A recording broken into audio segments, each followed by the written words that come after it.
அடுத்து சீஜர் நம்ம SST FST VST team எல்லாம் என்கேஜ் பண்ணிட்டு நம்ம 69.70 crore till yesterday 9 AM நம்மகிட்ட இருக்கிற ஃபிகர் படி 69.70 crore பறிமுதல் செஞ்சிருக்கிறோம்.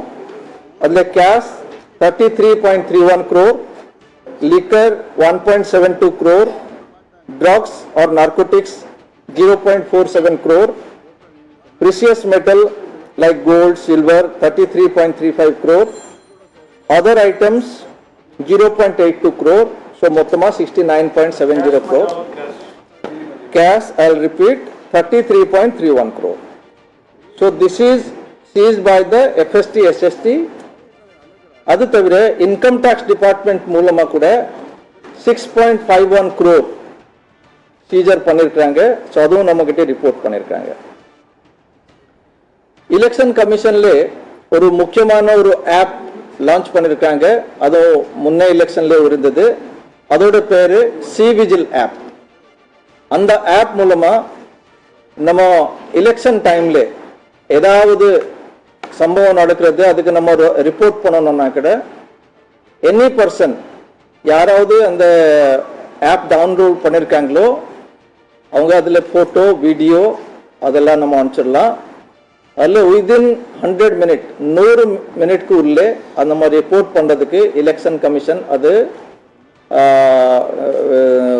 இது பண்ணுறாங்க, ரிவ்யூ பண்ணுறாங்க.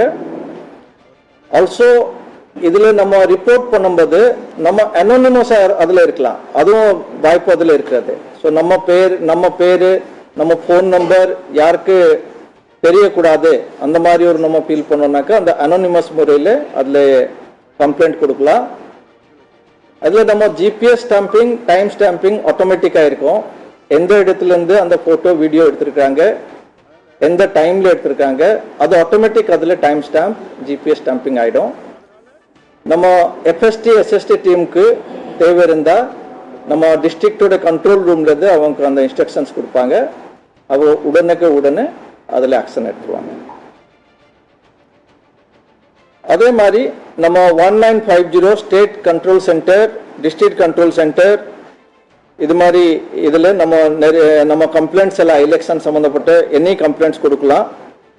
எந்த நம்பருமே நமக்கு தெரியலனா கூட 1950 இஸ் ஒன் நம்பர். நம்ம எந்த டிஸ்ட்ரிக்ட்ல இருக்கிறோமோ அந்த டிஸ்ட்ரிக்டோட எஸ்டிடி கோட் போட்டுட்டு 1950க்கு நம்ம கால் பண்ணும்போது அந்த டிஸ்ட்ரிக்ட்ல இருக்கிற கால் சென்டர்ல அது போய் சேரும். நம்ம ரெக்கார்ட் பண்ணிட்டு அதில் அட்டெண்டன்ஸ் எல்லாம் இருப்பாங்க, அதுக்கு பதிலும் கொடுப்பாங்க. பதில் பண்ணிட்டு அப்புறம் ஸ்கேலப்பும் பண்ணுவாங்க. அது டிஓக்கு போகணுமா ஆர்ஓ கிட்ட போகணுமா அதுவும் அவங்க அலோகேட் பண்ணி பண்ணுவாங்க. அதுவும் நாங்கள் மானிட்டர் பண்ணிட்டு இருக்கிறோம். இதுவரைக்கும் ஸ்டார் கேம்பெயினர் நம்ம 648 ஸ்டார் கேம்பெயினர் பாசஸ் நம்ம இஷ்யூ பண்ணியிருக்கோம்.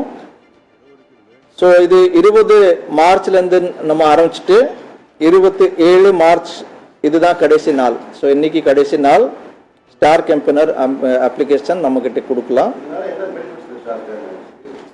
அதுக்கு நான் வந்துடுறேன். ஸ்டார் கேம்பெயினர்ஸ்க்கு என்ன ரூல்ஸ் இருக்கு, அவங்களோட என்ன ப்ரிவிலேஜஸ் இருக்கு, அப்புறம் அவங்களுக்கு எக்ஸ்பெண்டிச்சர் இதெல்லாம் எங்கே போகும் அந்த மாதிரி ரொம்ப கிளியரா இன்ஸ்ட்ரக்ஷன்ஸ் இருக்கு. மெயின்லி அது நான் ஷேர் பண்றேன். ஓகே, இது நான் முடிச்சுட்டு சொல்றேன். எம்சிஎம்சி சர்டிபிகேஷன் 31 கொடுத்துருக்கோம். இது எம்சிஎம்சி சர்டிபிகேஷன்னாக்க அவங்க ஏதாவது மீடியால அட்வர்டைஸ்மெண்ட், பிரிண்ட் மீடியால சரி, வீடியோ ஆர் எனி எலக்ட்ரானிக் மீடியால கொடுக்கணும்னாக்க எம்சிஎம்சி சர்டிபிகேஷன் எடுக்கணும். அதில் 31 கொடுத்துருக்கோம். அதே மாதிரி நாங்கள் நிறைய இந்த பப்ளிக் ப்ராப்பர்ட்டிலே பிரைவேட் ப்ராப்பர்ட்டிலே வேறு பெயிண்டிங் எல்லாம் பண்ணக்கூடாது. பப்ளிக் ப்ராப்பர்ட்டிலே கண்டிப்பாக பண்ணக்கூடாது. பிரைவேட் ப்ராப்பர்ட்டிலே பண்ணும்போது அவங்களோட ஒத்துழைப்பு எடுத்து தான் அது பண்ணலாம். ஸோ அது மாதிரி எங்கெங்கே நமக்கு ரிக்வெஸ்ட் வந்திருக்குதோ நம்ம ஸ்டாஃப்ஸ் எல்லாம் டிஓ தலைமையில ஆக்ஷன்ஸ் எல்லாம் எடுத்திருக்காங்க.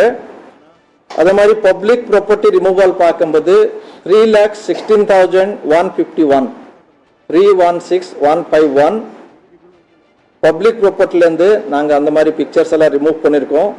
ப்ரைவேட் ப்ராப்பர்ட்டிலேருந்து அது மாதிரி ப்ரைவேட் பர்சன்ஸ் டிஓ ஸ்டாஃப் கிட்ட சொல்லியிருப்பாங்க. அதில் 1,16,342 116,342 நாங்கள் ரிமூவ் பண்ணியிருக்கோம். Then coming to another important aspect, EPIC election photo identity card. இதில் கடந்த ஒரு வருஷத்திலே எலெக்ஷன் கமிஷன் இதில் நிறைய புது ஃபீச்சர்ஸ் எல்லாம் இன்சர்ட் பண்ணியிருக்காங்க. செக்யூரிட்டி ஃபீச்சர்ஸ் எல்லாம் இன்னும் ஸ்ட்ரென்தன் பண்ணியிருக்காங்க. ஆனால் நம்மக்கிட்ட பழைய எபிக் கார்டு இருந்தால் கூட ஒன்றுமே பிரச்சனை இல்லை. அதை வச்சுட்டு கூட நம்ம ஒரு ஆதாரமாக போயிட்டு போலிங் பூத்தில் நம்ம ஓட் போடலாம். பட் அதுலேயும் நமக்கு ஃபோட்டோ சேஞ்ச் பண்ணணும் ஆர் நம்ம அட்ரஸ் சேஞ்ச் பண்ணணும். அதுக்கு முறைகள் இருக்கிறது. ஃபார்ம் 8 அதுக்கு கொடுத்துட்டு நம்ம அப்ளிகேஷன் கொடுக்கலாம்.